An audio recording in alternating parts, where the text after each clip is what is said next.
Only vine believers, not vineyard believers, can continually bear fruit.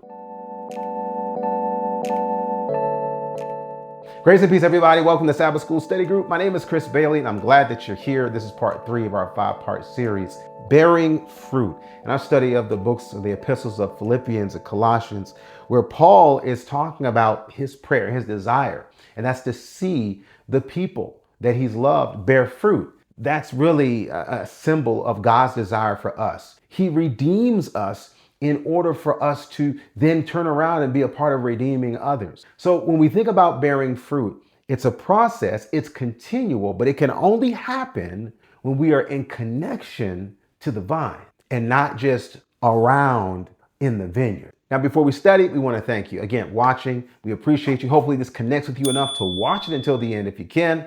Also, remember to like the video and subscribe to the channel. And if you want us to come to your church or school, all you have to do is send us an email. And that email address is contact@changeministry.org. Vine believers, those who are in direct relationship to the vine. It says in Colossians 2:1, "For I would that you knew what great conflict I have for you, and for them at Laodicea, and for as many as have not seen my face in the flesh." Paul had a genuine concern.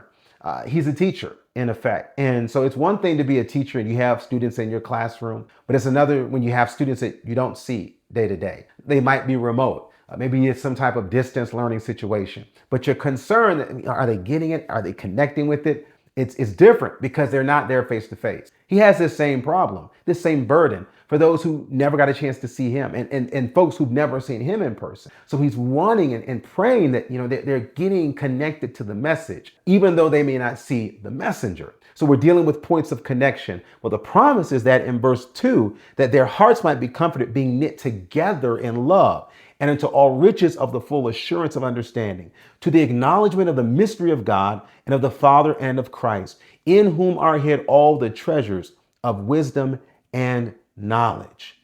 So he's letting us know, while they may not be able to connect with me, I hope they connect with love. We oftentimes think that in order for us to believe in something, we have to see it. And on some level, there is something that we have to see. But as a Christian, we need to understand that we're never going to see enough that we won't need faith.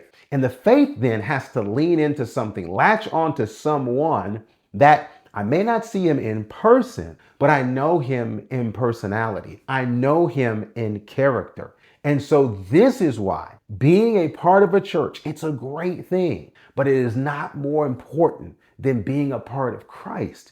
Because in John 15, verse 7, Jesus clearly says of himself, "If you abide in me, and my words abide in you, you shall ask what you will, and it shall be done unto you. Herein is my Father glorified, that you bear much fruit." This is the result of the relationship. "And so shall you be my disciple. As the Father hath loved me, so have I loved you. Continue ye in my love." Jesus would only say continue in my love if we started. If the assumption and if the understanding is that you started in my love, so I don't have to say start, you're already there. Now I'm telling you, continue. Now that they were seeing him face to face there in John 15, in a few chapters, he was going to be going away. And he says, even though we can't continue to talk face to face, we can continue to love one another, faith to faith. And this is why you and I have no reason, no excuse to miss out on the vine experience if they had it after Jesus left. And this is what makes the church vibrant. This is what makes the church alive. When we're connected to each other, not just because we belong to the same faith group, but rather we're connected because we have the same faith in the same God. That's what makes the group powerful, and that's what gives the group purpose. To not just become a country club, but to become a gathering of believers that all share the same connection. That connection has to be no one less than Jesus Christ.